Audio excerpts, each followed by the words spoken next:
Welcome in to BKL Nightly. Thank you for joining me on this Thanksgiving Eve. Happy Wednesday and happy almost Thanksgiving to everyone who is going to be enjoying some nice Thanksgiving meals tomorrow. I am Rachel Liebert here with the latest from the Bills ahead of this Week 13. Hard to believe we are already in Week 13. Can't believe those words are coming out of my mouth.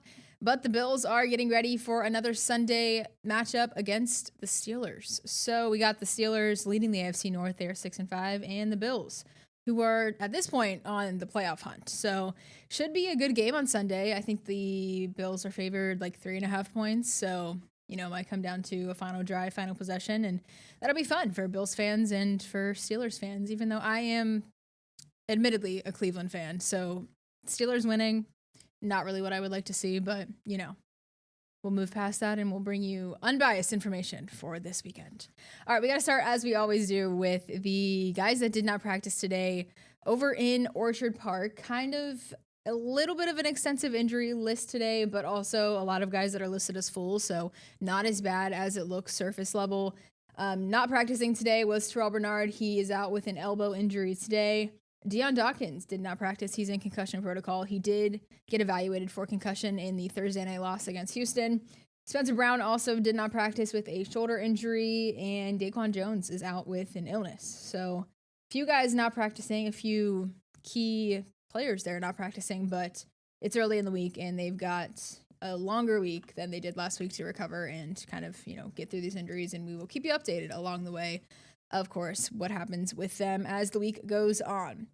Also, some injury updates for Max Hairston. He exited the Thursday night loss against Houston with a concussion, or it was evaluated for a concussion. And today he was limited, still listed with the concussion, better than the not practicing, but he was limited today. I think he exited in the third quarter of that Houston game and did not return. So he's obviously been battling injuries all year, coming off of injured reserve just a few weeks ago, and now he's dealing with this. But seems to be moving maybe in the right direction with that limited status. Also limited today was Josh Palmer with an ankle injury that he's just been essentially dealing with for the last several weeks. It feels like maybe even approaching like the 2-month mark. I feel like it's been quite some time, and he obviously missed some games as well. So Josh Palmer is also limited today, as well as Fedarian Mathis. He is listed with a shoulder injury.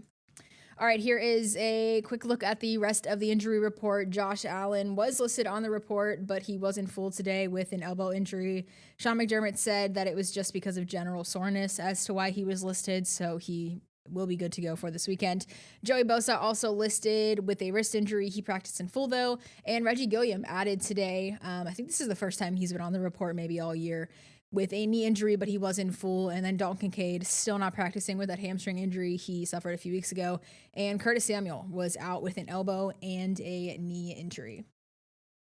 So the Bills made some roster moves ahead of this Sunday game against the Steelers. It feels like it's just a revolving door of a lot of positions, but especially receivers. And, it's kind of funny thinking back, Brandon Beane really defended his decision to not go, invest in a receiver, a top draft pick receiver.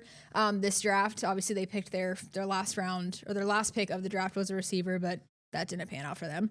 And they didn't make any moves at the trade deadline. So with this revolving door of receivers, Brandon Beane was defending his decision, saying, basically that they were comfortable with who they had.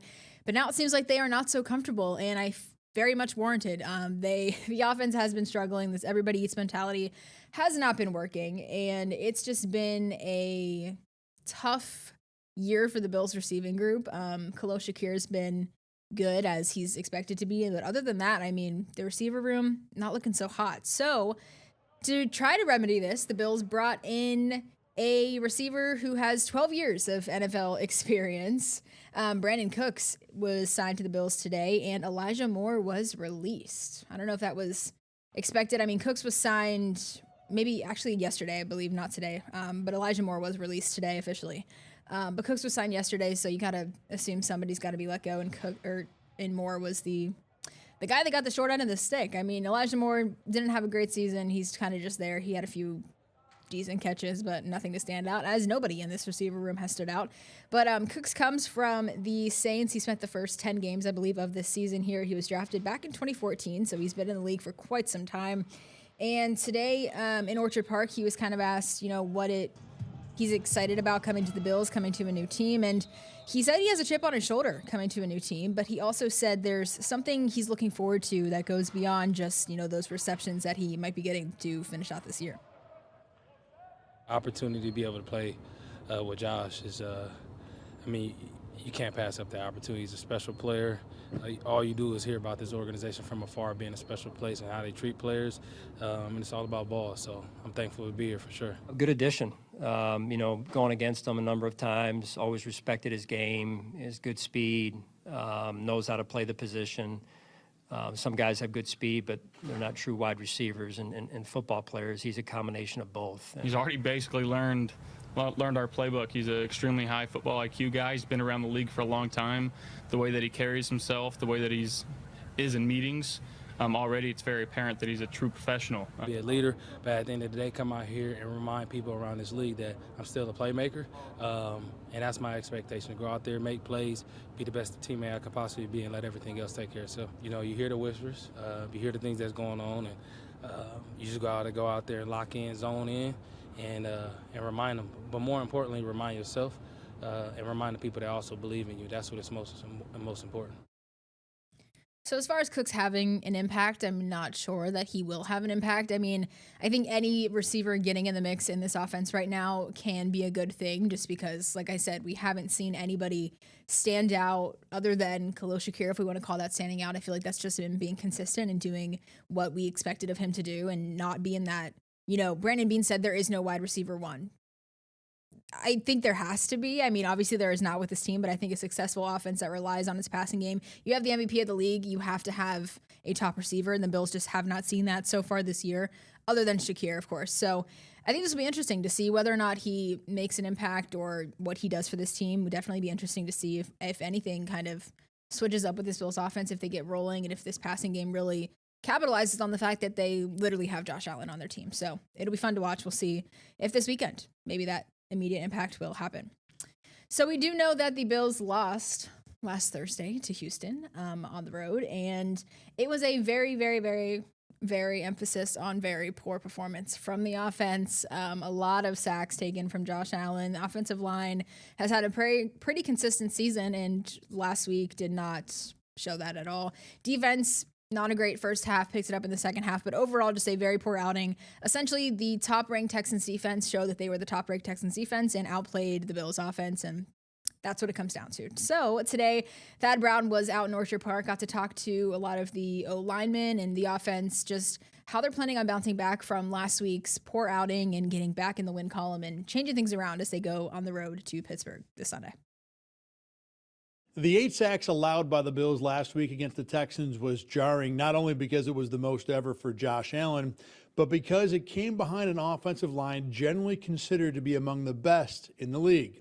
This group is plenty confident that won't happen again, due in part to the way coaches here go about correcting any mistakes. It's not just like, oh, you suck. Like, it's really like step back, like, what caused, were you laid off the snap, or how was your hand placed, stuff like that. It's not like you're just getting beat because you lack of effort or stuff like that. And we do a great job just stepping back and then just building upon that, not just beating you down. The result was not what we wanted, but I really appreciate and love the fact that this place, our coaches, do such a great job of trying to attack the process of having success rather than just the result. I think you have to learn from what happened and try to correct some of those mistakes. But at the same time, I don't feel like you need to abandon everything that's gotten you to this point. Coach Bull had a saying that you dance with who brung you. So again, just understanding who we are as an offense and the identity that we have.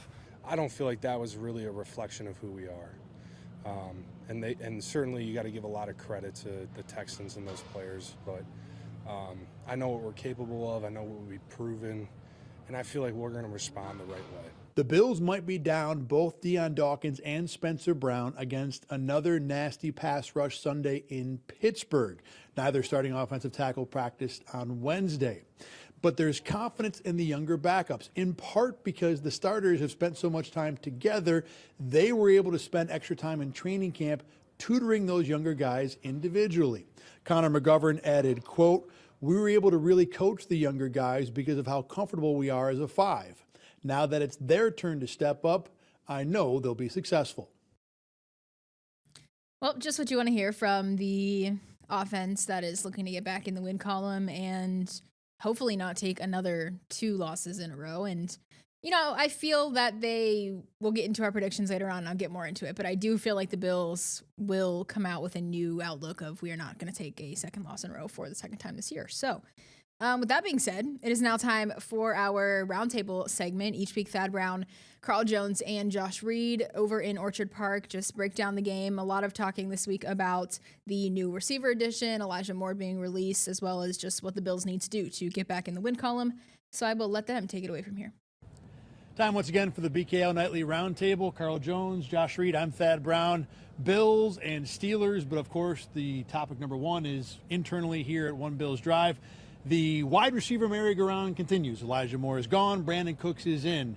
How much of an impact can this brand new receiver make, maybe more than the last couple? Why not? Right? I mean, I think that's where we got to the point with the Bills wide receivers and who they're bringing in. I look at this as Brandon Beane stopped by the gas station, bought himself a $1 scratch-off ticket. He's not hoping to hit for the 10 grand, the ultimate prize. He's thinking, you know what, if I can hit for enough to get $20 in gas and a six-pack, I'll call it a win and we'll keep moving on. That's where I think they are with the Brandon Cooks thing. Look, he's not going to fix the pass game, but at the same time, what they had wasn't working. Brandon Cooks is probably an upgrade there somewhere, so why not at this point? I have very little to no expectations, and it's not because I think that Brandon Cooks is a bad player. I just think that at this point in his career, he is who he is. He's a player who's, has been a third, fourth wide receiver over the last 2 seasons. But most importantly for me, I felt as if that they've had players on this roster who are solid, decent, maybe nothing that you want out there on a full-time basis, but they haven't been maximized. I think even a Josh Palmer is having a worse year this year than he did last year in Los Angeles. I think that obviously looking outside of the building, and Matt Collins is doing much better now in New England, and then Elijah Moore didn't work out here. Curtis Samuel was his own thing because of the injuries. I'm just more concerned about the players that they already have here or that have come and gone. They haven't been fully maximized. So that's where I'm at with the Brandon Cooks thing. I think it's a great point. I'm kind of with you for sure on the why not try it. Nothing else has worked. The gas station analogy was exquisite, by the way. Look, the thing it sounded like maybe I've done that once or twice. Gone in thinking I got $1, maybe I can get enough gas in a six-pack. Do you need some money? Hey, we got about 10 more minutes of taping. Let's talk. I go to the bank of Carl Jones for a quick loan. I got a lot of kids, Carl. I feel like we've helped somebody here. That's been already a productive afternoon. Look, the thing with Cooks is there is a speed element, which I think can be helpful, but you're right. The guys who've been here, we talked about this on BKL Nightly on Let's Talk Ball, that Josh Palmer, we think is a guy that could be used better. I thought Elijah Moore was a guy that deserves some more snaps. He's not even here anymore. So no matter what Brandon Cooks can or cannot do, and I think obviously his best days are behind him, if the Bills can figure out the proper way to make use of what they have, then things will be better, and that's probably the only way it happens. There's another part of this offense that needs to improve from last week, and surprisingly, is the offensive line. They might be without a couple of tackles. Clearly, what happened Thursday was not good enough. Clearly, also, the Texans' defense is a part of that. But after what you've heard today, talking to Josh Allen, Sean McDermott, the offensive lineman, do you feel like whatever went wrong has been sufficiently addressed? Yeah, look, the Texans had Josh running for his life, and the Steelers are not going to be an easy task either. I mean, they're fifth most sacks in the NFL as a team, and TJ Watt is a game wrecker. We talk about that all the time. The Bills need to find a game wrecker on the defensive side of the ball in the offseason. Well, the Steelers have had one for years now in TJ Watt. He can absolutely change the complexion of a game. I thought it was really interesting in listening to Josh Allen talk about the banged up offensive line, in particular at the tackle spot, and talking about how to protect maybe against this Steelers pass rush. And he said, what I see a lot on film is other teams are chipping them a lot. Like, he wasn't asked, he brought that up as like hey, Joe Brady, please help me out here, dude. I don't want another 8-sack performance on me. So I thought that was pretty interesting. I will say the Texans' 4-man pass rush where they were literally, and I don't say this lightly, bullying the tackles. And obviously we know now that the Bills' tackles were banged up and were hurt at some point during that game. I don't think that's something that's to be concerned about. Deion Dawkins and Spencer Brown just don't get ran through like that. What I do think is something that they have to work through is some of the miscommunications that we've seen. That wasn't just a Texans game. I can go back to the Atlanta game where there's free rushers at Josh Allen They have to figure out a way to the pass protection plan, communicate things, guys from the second and third levels where we're saying, hey, I don't need little nickelbacks running 10 yards full head of steam at Josh Allen. That's no bueno. So it remains to be seen if that portion's been fixed. Sean McDermott today got a question about whether or not Josh Allen is maybe not doing enough to protect himself, but whether he understands what the situation is. And that, to me, is the thing that I want to see more of. The quarterback is a part of the protection, not only in what the calls are, but in terms of being able to save himself from punishment. And Sean McDermott said, look, if this was year 1 or year 2, maybe I'd say something, but not now. And I understand why he'd say that. But just last week, it wasn't good enough. So getting more out of the quarterback to protect himself is the thing that I want to see more. I think the overall process is too good, though, to be that concerned about it from one game. Final thing, the Steelers. What the heck are they? 6-5. There's some good players, and then they have terrible days. Anybody got a read? Well, Jalen Warren is a guy that he follows that path of 1 week looks like a really legit good running back in the NFL, and the next week he looks like just kind of an afterthought in their offensive game plan. He's an interesting guy because we saw it with Woody Marks, right? I mean, just kind of a guy, and then he goes off on the Bills, and they have trouble tackling him. So I think this kind of starts there. They need to kind of make, whether it's Aaron Rodgers, and I assume that he's going to be back for this one, or Mason Rudolph. They've got to find a way to stop the run, make those quarterbacks beat them. I want to start with the Steelers offense. Bills fans, if you think the Bills passing game is vanilla, oh, Lord have mercy. Wait until you see Sunday at 4 o'clock. The Steelers are literally slants, flats, and then more slants and flats. They never push the ball down the field, so that's exactly what you're going to get. There's no surprises with that. And then on the other side of the ball, it's the same exact thing. T.J. Watt and the guys up front are going to hunt, and then the guys in the secondary aren't going to do anything creative. You know how the Bills do a lot of funny stuff where, like, oh, my gosh, he's lined up there. He goes there after the snap. Nope. Jalen Ramsey is going to line up right there, and he's not going to move. And I think that if you're the Buffalo Bills, it's kind of a matchup where the Steelers are trying to say, we're better than you. We dare you to beat it. And if you're the Bills, you got to go ahead and beat it. And that's what we saw with the Texans, right? The Texans did the same thing. The Texans said, this is what we do. You're going to have to stop us from doing it. Guess what? It was a long 4 quarters. To your point about hunting, the Steelers are actually number 2 in the NFL in passes broken up. So they're hunting on both ends, both sides of all 3 levels of that defense. The thing about Pittsburgh to me is pretty simple. The only good teams they've beaten, they've done it with 5+ turnovers. So while 5 or 6 in each game total, individually, I should say. If that was any other coach, I'd say whatever, just don't turn the ball over 5 times.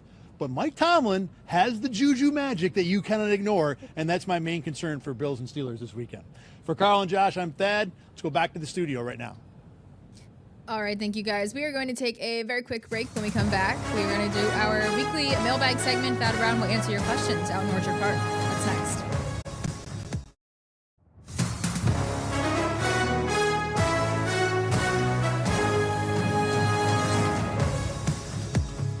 Welcome back to BKL Nightly. It is now time for our weekly mailbag segment. Of course, Thad Brown is out in Orchard Park ahead of this Week 13 game. Hard to believe that we've already made it to Week 13, but the Bills are on the road to play the Steelers this week, and they made some roster moves ahead of this game, so that will lead us right into our first question here from Blue Sky user Halvey Buckets. How much of an upgrade is adding wide receiver Brandon Cooks? Probably not much of an upgrade, Rachel. Look, there's the potential for an upgrade. He's a guy who still has some speed. Watched a lot of his film last night from this year, and he's a guy that at least when he's at speed can make cuts and be dangerous. There's a play this year actually against the Bills where he really twisted Cole Bishop into a corkscrew by being able to make a cut while still running at full speed. The problem with Cooks is that any route that involves him stopping or slowing down, at this point at 32 years old, he's really not quick enough to make those too effective. Look, Elijah Moore was a guy that I thought was coming on, and the Bills sent him packing to make room for Cooks today. I think there's the potential for Cooks being able to improve this team, but don't hold your breath. This is a guy that is ranked outside the top 100 in Pro Football Focus and in terms of their grading and in terms of yards per route run, which is a big analytic stat when it comes to wide receiver effectiveness. So this is not a guy that's coming in with great credentials. Now, we talked about some changes to the offense that were actually made, but this user on X, Curtis133, wants to know, is it even feasible to bring in a new OC this late and run plays from the old OC? Is it possible? Because there are a really small number of plays everyone runs. It's just how you disguise them. Thad, what do you think? So the Bills just did this a couple years ago, going from Ken Dorsey to Joe Brady. And what we found out, not only that season, but the next year, is that, yes, you can bring a new guy in and he's going to have a different spin on things, but you can't totally redesign the offense. That's why the Bills spend all that time in May and June and in training camp building that up. You can't just figure that out in week 13. So it is always feasible to bring a new guy in, but when you do that, you're not changing the offense much. All that new guy can really do is kind of work around the edges. So then it becomes a cost-benefit kind of thing. If you bring the new guy in and have him change things and figure you can only change maybe 20% of the offense, whatever it is, I'm just throwing that number out, is that worth it to you to have the new voice in? Most of the time it's not. The situation's got to be pretty dire. To be fair, we're close to that here in Buffalo. It would have been a shock if the Bills had moved on, but the upside of bringing in someone new at a coordinator, probably either side of the ball, is pretty limited. Now, you talk about bringing a new voice in, and we know the Bills have brought in some old voices, actually, from veteran players, bringing them back to the team this year in practice squad roles.